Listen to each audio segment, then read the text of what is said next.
Bonjour amis auditeurs. Comment notre corps réagit-il au ramadan?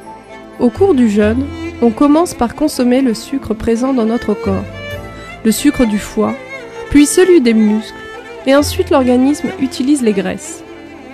Les graisses vont être utilisées comme source d'énergie, et donc fondre jusqu'à ce que la personne s'alimente de nouveau.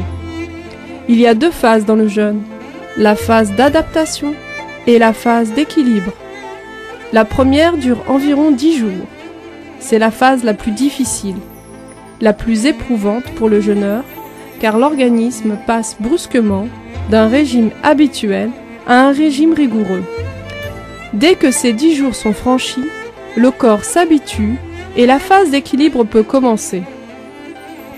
Si le jeûne et ses principes sont bien respectés, l'une des résultantes est une perte de poids inévitable pour certains, qui découle d'un processus normal de purification de l'organisme. Il ne faut surtout pas s'inquiéter, car c'est un phénomène qui ne se produit pas aux dépens des tissus vitaux. Seules les substances superflues et nuisibles sont brûlées et éliminées par notre organisme. L'adaptation du corps s'effectue sur le tissu adipeux. Ce dernier constitue une réserve d'énergie indispensable.